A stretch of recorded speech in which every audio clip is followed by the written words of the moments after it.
할렐루야. 우리 주 예수께서 사망 권세를 이기시고 부활하셨습니다.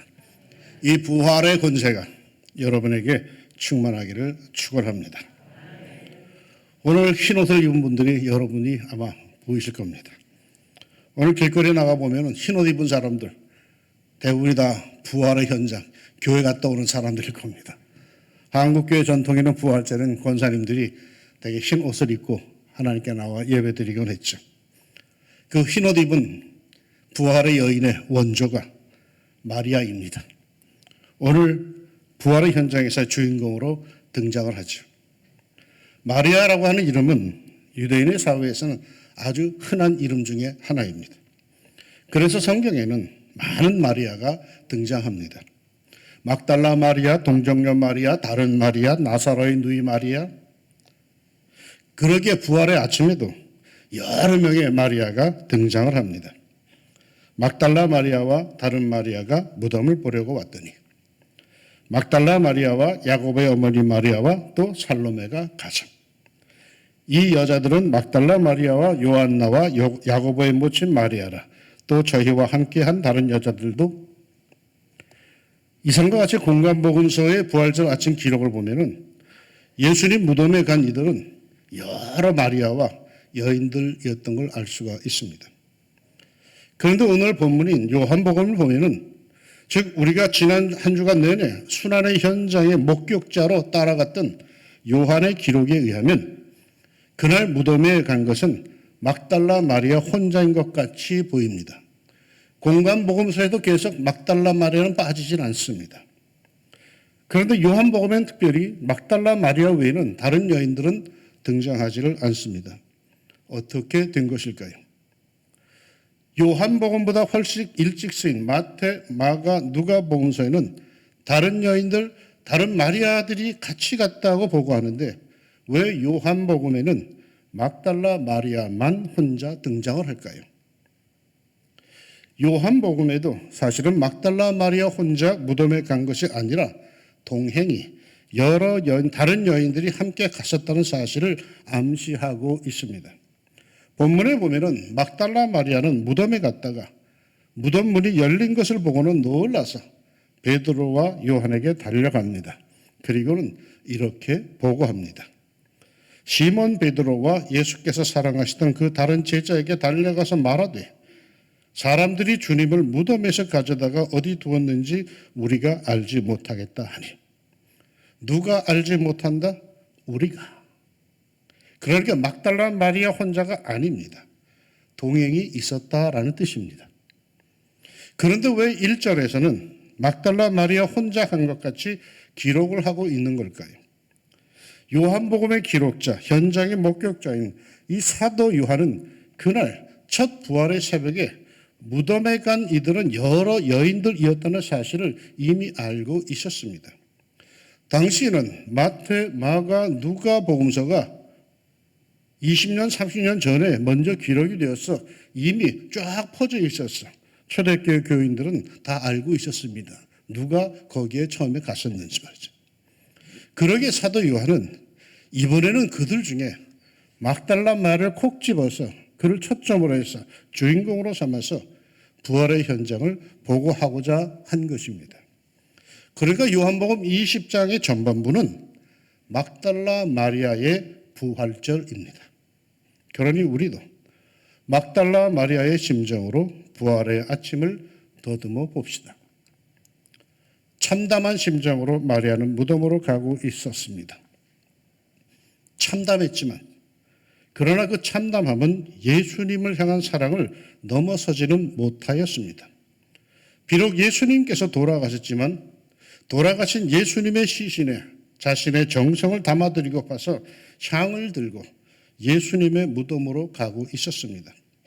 일행이 함께 출발했지만 마음이 바빴기에 일행에게 먼저 가겠노라고 말하고는 급히 무덤으로 달려간 것으로 보입니다. 그런데 앞서 달려갔는데 이게 웬일입니까? 그녀를 기다리는 무덤은 이미 문이 활짝 열려 있었습니다. 순간적으로 마리아 머리에 스며드는 생각, 분노였습니다. 원수들이 먼저 서둘렀구나.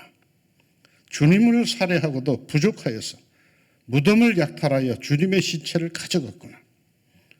분노 속에 그 자리에 그대로 있을 수가 없었습니다. 그래서 그 현장에서 뛰쳐나와 도움을 구하기 위해서 제자들에게 뛰어갑니다. 마리아는 분명 주님의 시신이 강탈당했다고 믿었습니다. 그래서 힘센 남자들, 제자들에게 달려갑니다. 소식을 들은 제자 베드로와 요한은 놀란 마음에 급하게 달려갑니다. 베드로보다 요한이 더 빨리 뛰어서 무덤에 도착한 것은 아무래도 요한이 제일 어리고 젊었기에 베드로보다는 걸음이 빨랐을 것입니다. 아니, 요한은요, 예수님의 순환의 현장, 그리고 십자가의 죽음, 장례까지 그 현장을 지킨 이였기에 그 놀라움이 더 커서 빨리 달려갔을 겁니다. 그러나 요한은 열린 무덤 안으로 선뜻 들어가지를 못합니다. 아무래도 좀 무서웠던 것으로 보입니다. 곧 이어 베드로가 도착했는데 그는 도착하자마자 그 급한 성격대로 주저하는 요한을 제치고 무덤 안으로 들어갑니다. 가만히 있을 수가 없었습니다. 들어가 현장을 보니 예수님의 시신이 놓였던 자리에 예수님을 쌌던 세마포가 놓였고 또 머리를 쌌던 수건은 세마포와 함께 놓이지 않고 딴 곳에 곱게 개켜 있었습니다. 마치 잠자던 사람이 일어나서 몸만 이불 속에서 쏙 빠져나온 것 같았습니다. 더군다나 머리를 쌌던 수건은 세마포와 함께 놓이지 않고 다른 곳에 별도에 곱게 개켜 있는 것으로 보아서 세마포에서 그대로 빠져나와 머리를 풀어 그 수건을 차곡차곡 개어서 별도로 놓은 모양이었습니다. 베드로, 요한 모두 그 현장을 보았지만 그게 도대체 무엇을 의미하는지 이해할 수가 없었습니다. 이게 웬일일까? 걱정하며 더 이상 현장에 있을 필요가 없다 싶어서 그들은 집으로 돌아갑니다. 막달라 마리아가 다시 무덤에 도착합니다. 주님의 시신이 강탈당했다고 여겼기에 분한 마음에 집으로 돌아갈 수 없었습니다. 아마도 두려운 마음이었다면 집으로 갔을 겁니다. 사실 그랬습니다. 마가복음의 기록에 의하면 이러합니다. 여자들이 몹시 놀라 떨며 나와 무덤에서 도망하고 무서워하여 아무에게 아무 말도 하지 못하더라. 부활의 새벽에 무덤에 왔던 여인들은 무서워서 아무에게 아무 말도 못하였습니다. 그러나 원수들이 그랬을 것이라고 생각되는 이 마리아는 분해서 그냥 집에 있을 수가 없어서 다시 무덤으로 뛰쳐갑니다. 그리고는 무덤을 바라보며 밖에서 한없이 울었습니다. 이럴 수가 있는가? 시신까지 훔쳐가다니 이 나쁜 사람들. 한참을 울던 마리아, 안에서 무슨 인기척이 들려서 무덤 안을 들여다보았습니다. 그랬더니 그 안에 흰옷 입은 두 천사가 시신이 누웠던 곳에 하나는 머리편에 하나는 발편에 앉아 있었습니다. 원수들이 훔쳐갔다고 판단한 마리아가 그들이 천사라고 어찌 생각이나 했겠습니까? 그들이 왜 우느냐고 물었지만 기쁜 생각 없이 사람들이 내 주를 어디로 가져갔는지 몰라서 웁니다 라고 대답할 뿐이었습니다. 그 순간 뒤에서 무슨 인기척이 들려서 돌아보니 어떤 사람이 서 있는데 눈물이 앞을 가리고 새벽녘이라 잘 분간할 수가 없었습니다. 그 사람이 역시 여자여 어찌하여 울며 누구를 찾느냐라고 물었고 누구를 찾느냐는 말에 마리아는 아하 이 사람이 동산지기인가 보다 이 사람에게 물어보자 하고서는 선생님 엊그제 이곳에 장례 지냈던 일을 당신이 옮겨갔으면 어디로 옮겨갔는지 알려주세요. 당신이 원하지 않는다면 제가 그 시신을 가져가겠습니다 합니다. 그러자 갑자기 그 동산지기로 여겼던 이가 마리아야 하십니다. 너무나 귀에 익숙한 음성으로 자기를 부릅니다. 그 순간 마리아는 눈이 떠졌습니다. 아니 이분이? 그래서 라보니 하고 외치며 주님의 발을 끌어안습니다. 이상이 막달라 마리아의 부활절입니다. 그런데 참 이상한 것은요, 왜 부활하신 예수님은 그 부활 새벽에 제자들을 만나주지 않았을까요? 찾아갔음에도 만나주지 않았습니다. 여인들만 만나주십니다. 아니, 예수님만 만나주지 않은 게 아닙니다. 천사들도 남정네들을 만나주지 않았습니다. 이상하지 않습니까? 왜 남정네들은 안 만나주시고 여인네들만 만나주셨을까요? 그 참 이유, 예수님의 속마음이야 아무도 모르죠. 그런데 우리가 추측해 볼 수 있는 게 있습니다. 복음서 기록을 보면 그 여인들은 예수님의 십자가 현장까지, 그리고 무덤에 장사 지내는 그 현장까지 자리를 지킨 이들입니다. 자기들의 소망, 자기들의 꿈이 와래 무너져 내리는 그 상황인데도 자기들이 한때 따랐던 그 예수님을 그대로 포기하지 않고 십자가 밑에서까지 숨을 거두시는 그 예수님을 지켜보았습니다. 그 버려진 예수님의 시신을 장사 지내는데 함께 하였습니다. 정말이지 끝까지 예수님에 대한 헌신을 보여준 여인들이었습니다. 반면에 남정네들, 예수님의 제자들은 어떠합니까? 그들은 예수님의 체포당할 때 모두 도망간 처지입니다. 그나마 용감하게 버티던 제자 베드로는 결국 예수님을 3번이나 모른다고 부인 배신합니다. 나머지는 다 어디로 갔는지 십자가 근처에 얼씬도 하지를 않았습니다. 물론 요한은 십자가 밑에까지 있었지만 요한은 그래도 세상 빼기 좋아서 체포당할 염려가 없기에 그러했고, 나머지는 모두 자기도 체포당할까 봐 다 도망가 버린 상태입니다.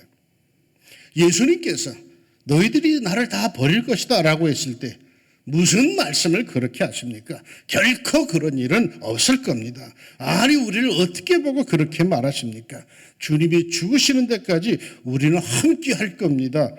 호언장담했던 제자들, 남정네들입니다. 그런데 그 남정네들은 다 도망가 버렸습니다. 입으로만 큰 소리 쳤지 실제 봉사는 아무것도, 섬김도 아무것도, 희생도 아무것도 없었습니다. 그러나 여인네들은 끝까지 주님을 섬깁니다. 그 어려운, 그 살벌한 상황에서도 끝까지 주님을 지킵니다.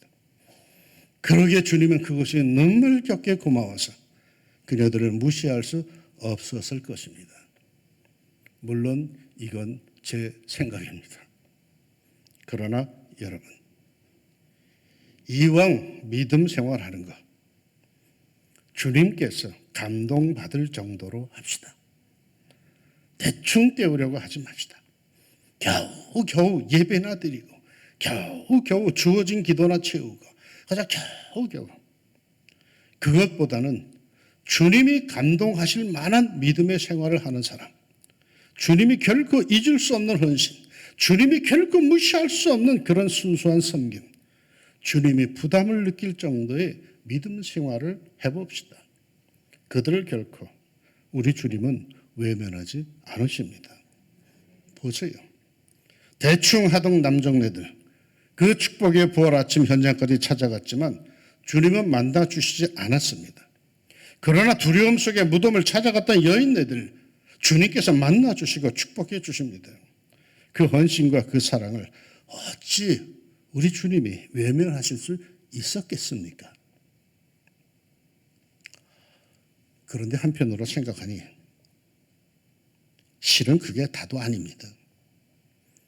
그것은 아무래도 주님의 평상시의 모습, 그 습관대로 가난하고 연약한 자들에 대한 배려가 아닐까 싶습니다. 성경에 보면 하나님의 역사는 언제나 이렇습니다. 강한 자에게 먼저 시작되지 않습니다. 세상에서는 어떤 프로젝트, 계획을 실시할 때 제일 머리 좋은 참모들, 브레인들을 모아놓고 능력 있는 사람들을 위해서 시작을 합니다. 그러나 하나님의 역사는 세상에서 뒷전으로 밀린 사람들, 아웃사이더, 소외된 사람들, 무식한 사람들, 이런 사람들에게 먼저 시작합니다. 예수님께서 세상에 처음에 오셨을 때도 그 성탄의 기쁨이 처량하게 밤에 들에서 양을 치던 보잘것없던 목자들에게 먼저 전하여졌고, 주님의 능력과 치료의 역사는 언제나 병든 자들이 차지했습니다. 주님께서 부자와 권세자들을 치료하여 주셨다는 기록이 성경에는 별로 없습니다. 그분의 관심은 언제나 세상에서 소외된 자들, 힘없는 사람들에게 먼저 있었습니다. 그러게 그 나약한 여인들 말이요, 십자가의 주님을 바라보면서 눈물만 뿌릴 뿐 어찌할 바를 몰랐던 여인들, 그러나 그 현장을 떠나지 못하고 배회하다가 마침내 그 새벽 무덤가로 향해온 그 여인들, 그 빈 무덤을 보고 그저 울고 있는 그 여인들을 주님은 끝내 모른 채 할 수가 없었습니다. 어느 정도인지 아십니까? 오늘 말씀에 의하면은 마리아는 너무 반가워서 예수님의 발을 끌어안으려고 했습니다. 그러자 주님께서 만지지 말라고, Don't touch me, 나를 만지지 말라고 하십니다. 예수님께서 말이죠, 누가 자기를 터치하라고 할 때 만지지 말라고 한 적이 세상에 단 한 번도 없었습니다. 그동안에 딱 여기입니다. 심지어 나병 환자까지도 터치하는 것에 대해서 뭐라고 그러지 않으신 분인데, 그 사랑하던 여인 마리아가 터치하려고 하자 나를 만지지 마라, 거절하십니다. 그 순간 예수님은 부활하신 영광체로서 하나님께 올라갔다 와야 한다고, 사람들이 함부로 만질 그런 몸이 아니라고, 아버지께 인증받고 와야 할 거룩하고 영광스러운 부활의 첫 열매라고 하십니다. 그렇습니다. 예수님은 부활하신 후 바로 아버지께 올라갔다 오셔야 할 영광스러운 몸이었습니다. 그 스케줄에 의하면은 아직 사람을 만나서는 안 되었습니다. 그때는 사람을 만나기에는 적합하지 않던 타이밍입니다. 완전한 거룩한, 완전한 영광체이기 때문에 세속의 사람들이 터치할 수가 없는 그런 상황인 것이죠. 그런데 왜 주님은 말이요, 기꺼이 그들을 만나 주셨을까요? 그 연약한 여인들, 자신을 사랑하여 무덤까지 찾아와 울고 있는 여인들을 예수님은 모른 채 하실 수가 없었던 거죠. 연약한 여러분, 삶이 버거운 여러분, 여러분이 주님을 떠나지 않는 한 주님의 사랑은 언제나 여러분에게 먼저입니다. 성부 하나님께 먼저 가야 할 그것을 스톱하고 먼저 만나 주십니다. 생전에 이렇게도 말씀하셨습니다. 적은 무리여 무서워 말라. 너희 아버지께서 그 나라를 너희에게 주시기를 기뻐하시니라. 주님의 나라, 부활의 축복은 적은 무리에게, 작고 작은 이들에게 먼저 향했습니다. 막달라 마리아 울고 있었습니다. 예수님의 무덤 앞에서 울고만 있었습니다. 이를 어째 하며 예수님의 죽음과 그 무덤 앞에서, 더군다나 시신이 어디론가 사라져버린 절망의 상징 그 무덤 앞에서 울고만 있었습니다. 그때 부활하신 예수님께서 마리아를 찾으시고 그녀에게 말씀하십니다. 어찌하여 울며 누구를 찾느냐? 이 말씀은요, 울 필요가 없다는 겁니다. 왜? 네가 찾는 이는 이렇게 멀쩡히 부활하여 살아있다는 겁니다. 그래서 함께 한다는 겁니다. 용기 있게 살라는 것입니다. 우리가 눈물 속에 십자가에 보내드리고 무덤 안에 장사 지냈던 예수님은 부활하시어 지금 우리와 함께 하십니다. 할렐루야. 한번 외쳐볼까요? 예수님 여기 계시는군요. 할렐루야. 딴 데 없어, 여기 계셔. 어디가? 주님께서 이곳에서 우리의 예배를 받으시는 줄로 믿습니다. 부활하셔서 지금 이곳에 우리와 함께 하시는 우리 예수님의 은혜, 그 지극한 사랑이 온 세상에 꽃이 만개하듯이 우리네 삶의 구석구석에서 만개하기를 축복합니다. 예수의 이름이 우리들의 모든 삶의 상황을 뒤집어 놓을 줄로 믿습니다. 보세요. 지난 금요일 밤 순환 성찬 예배 때 코로나 종식을 구하는 음악 예배로 드렸더니 벌써 코로나 거리두기가 해제가 돼버렸어. 이 순환 성찬 예배 이 소식을 들은 목사님들이 어제 나한테 다 카톡을 다 보내오더라고요. 왕중 때문에 이번엔 코로나가 격리되었군요. 왕심의 중앙교회 덕에 우리가 자유를 얻었네요. 그래서 내가 다 아멘 아멘 아멘 다 해버렸어. 난 그렇게 믿습니다. 5월부터는 교회에서 밥도 먹을 수 있습니다. 이젠 꽃놀이도 갈 수 있습니다. 무슨 뜻입니까? 이젠 돌아오세요. 집에 계시지 말고 교회로 나오시기를 바랍니다. 하나님께서 우리에게 길을 열어주신 줄로 믿습니다.